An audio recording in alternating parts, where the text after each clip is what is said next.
Hello everyone, this is part 2 of our fountain pen ink review.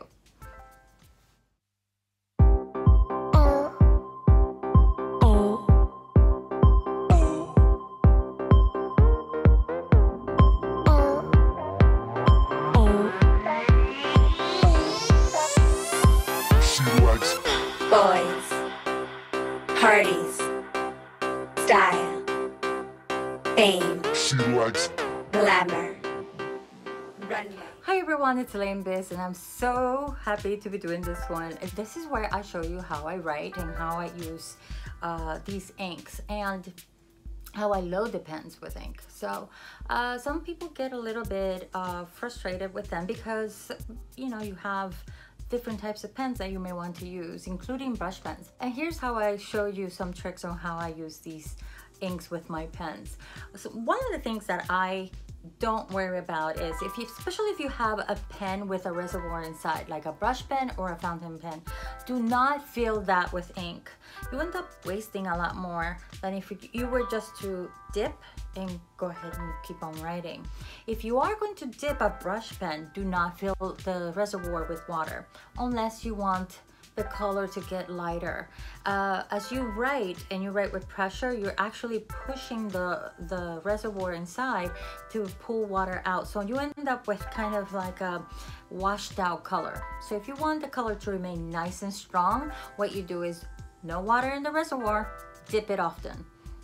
As for a fountain pen, always make sure that the pen nibs are clean and that you wash them often. One thing that I like to do is I like to dip the pen nib in alcohol, rubbing alcohol, about 91%, and that way it gets to clean it up a little better.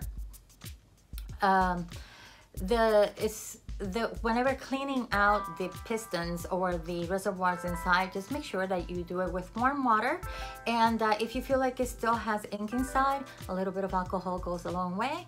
If you feel that alcohol is not working, make a mixture of 1 part alcohol and 1 part acetone or nail polish remover, and that will actually help remove whatever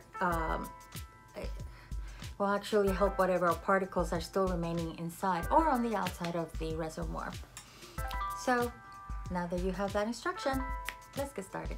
Today we are going to be testing our Japanese pilot Japanese inks, and we're going to be using a dip pen and a fountain pen. And the fountain pen we're going to be using is the Noodler's fountain pen. And I like this particular pen. It's made out of vinyl, and it's really easy to clean and really easy to refill, and I'll show it how to do it on camera. As for the cleaning solution for the dip pens, this pen is actually missing its little tail right there. It's really old. It's one of my favorite, and as you can see, the point is kind of I've used this so much that the point has been worn. But in order to clean this pen in between ink colors, I've created a little solution of Windex with about 1 part Windex to 2 parts water. And sometimes I make it a little stronger depending on the ink. And because I don't know whether this ink is gonna be if it's gonna just make the pen really dirty. I really haven't used them on dip pens, so I decided to make it a little stronger than I usually would make that solution. So I'm gonna refill this pen. I'm gonna actually use this pen first, and the paper we're going to be using is Canson marker paper XL, and I like this paper. It's very affordable and it just behaves really well when you're using ink. So in order to refill this baby, you need to actually unscrew this part right here, and I don't know if you can see it on camera, but it actually lowers a piston down, and that's when you grab your ink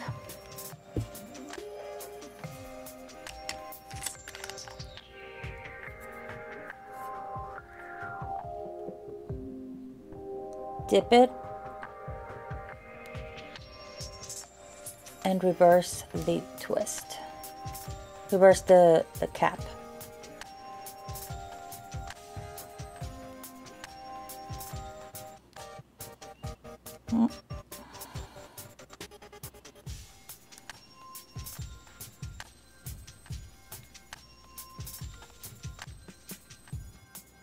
There it is. So it didn't fill up a lot. It only filled in a little bit, and you can see how much ink it actually filled in.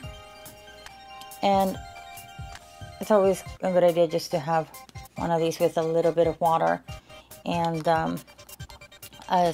just a very small spray of Windex. So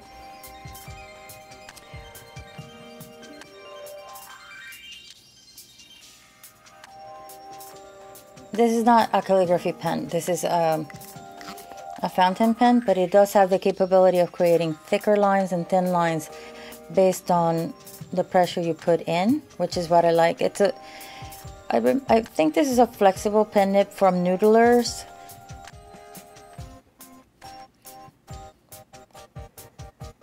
I'm not even gonna attempt to write pretty, I'm just writing.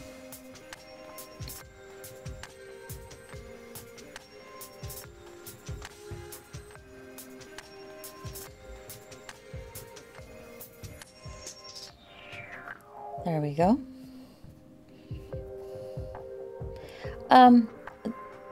One thing I like to do just to see how dark this is just make a little square.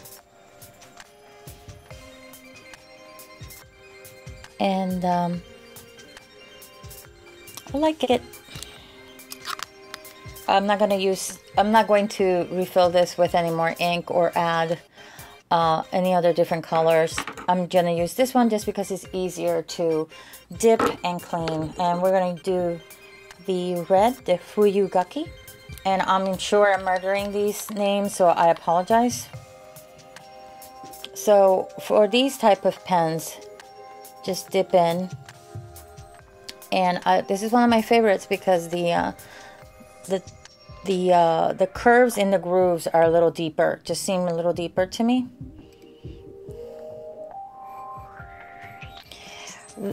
This type of pen does not have a variable line width.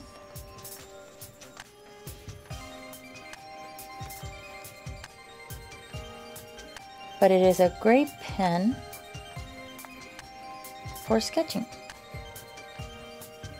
And you see how long the ink lasts.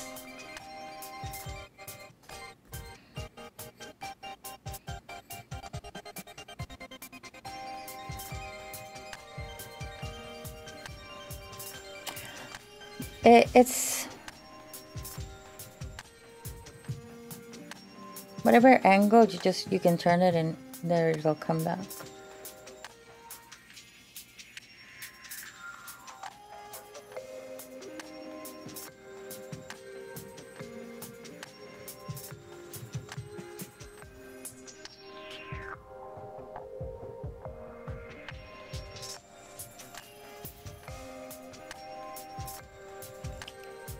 And again, I think I'm gonna do a little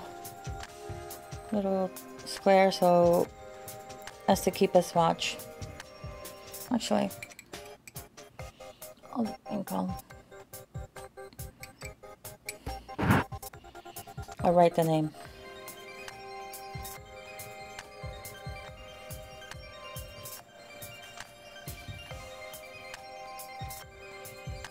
And the black one is called Takesumi. So here I'll dip it here, and as you can see, it breaks down the colors, it breaks down the pigments. It's never good to let these inks just dry up in the pen because then it's really hard to get it out. And while that dries, I'll use another color and I'll use another pen. I would like to make sure that the other pen is dry because I don't want to add detergent inside of the ink to maintain its purity. And this one is called Suki Yo. And let's make a little.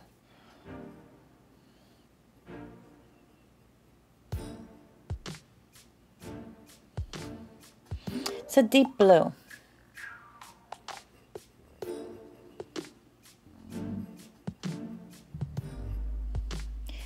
And I'll be honest, I know that the names mean something.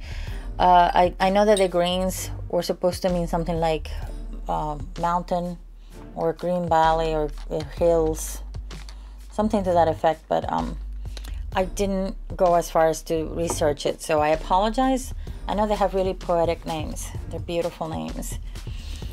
And it's too bad I didn't research it. So again, I'm gonna wait for that one to dry. And they are dry. It's just that I don't want to take the chance that I may contaminate it. This one's called Shinkai.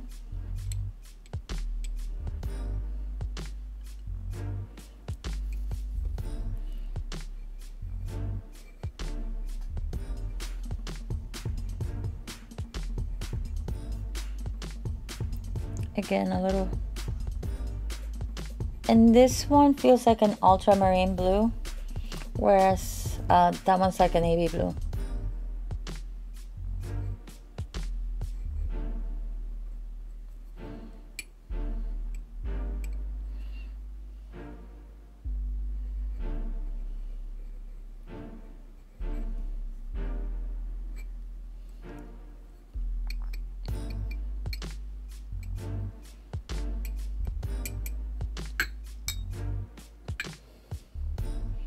And there it is. The beauty of Windex is that Windex tends to dry really fast, but because it is diluted with water, I just don't want to take I don't want to take a chance. So this one is a Salchow, and it looks like a bluish purple. So should be good.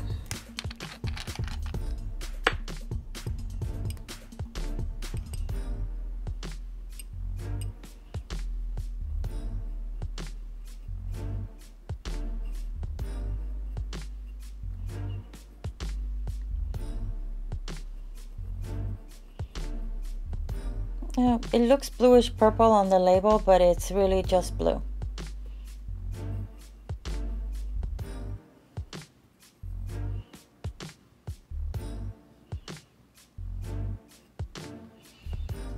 And that's how it writes as it lightens.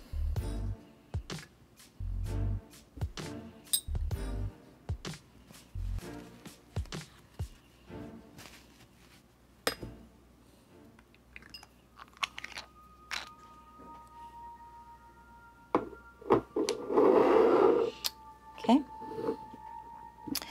so we're gonna do these four. This one looks like a fun one, so let's start with this one. It's called Kosumosu, and let's do this one.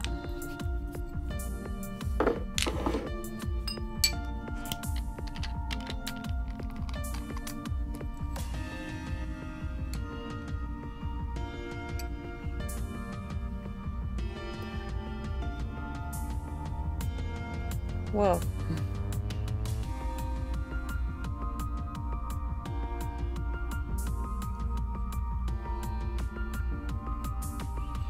It is very pink. It's like opera pink.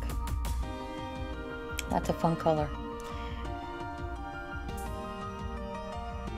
It looks red when it's very concentrated, but it is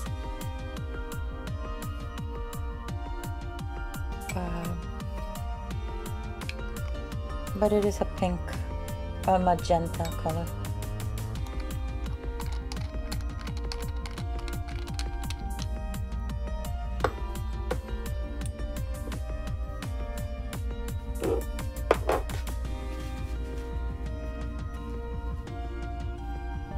So I love how it continually changes the color here.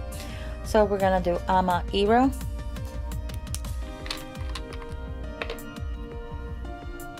And this looks like a Dodgers blue or just a nice.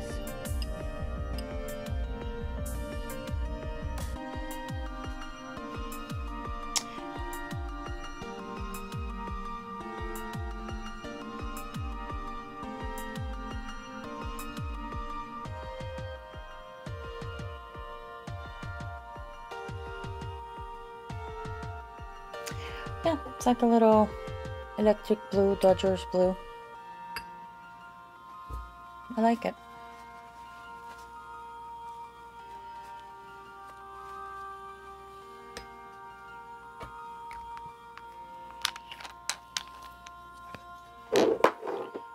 So this one's called Konpeki.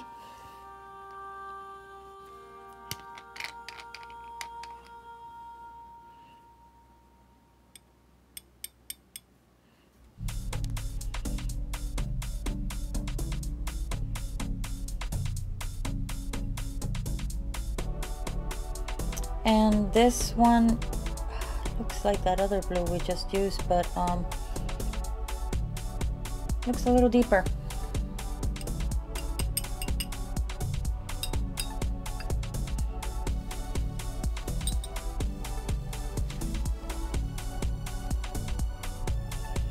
Okay.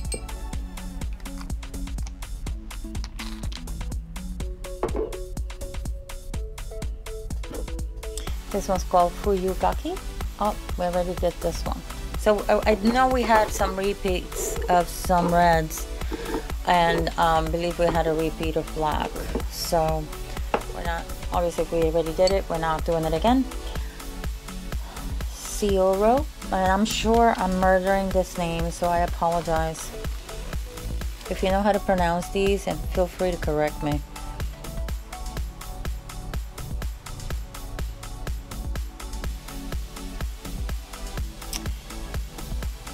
CO. Yeah. And this looks like a teal, like a peacock blue, or a peacock, slightly green actually. And the bottle has on the label a greenish color.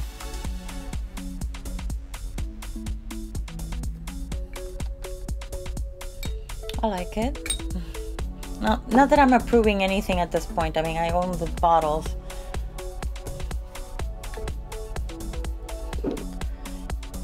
This one's called Momiji.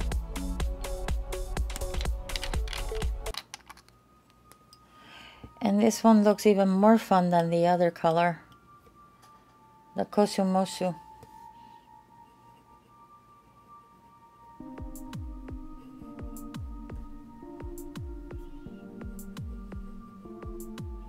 So it's red, but it has, it's like, I don't want to say, it's like quinacridone red.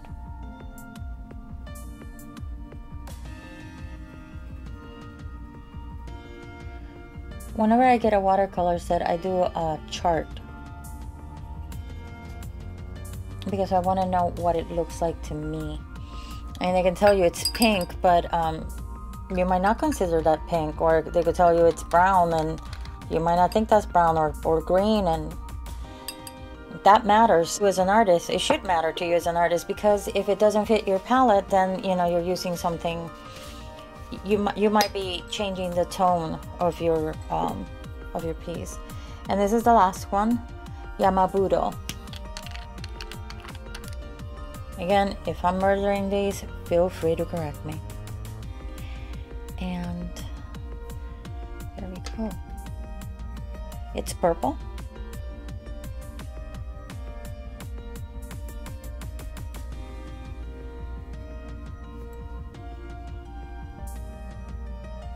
It's a gray pea color.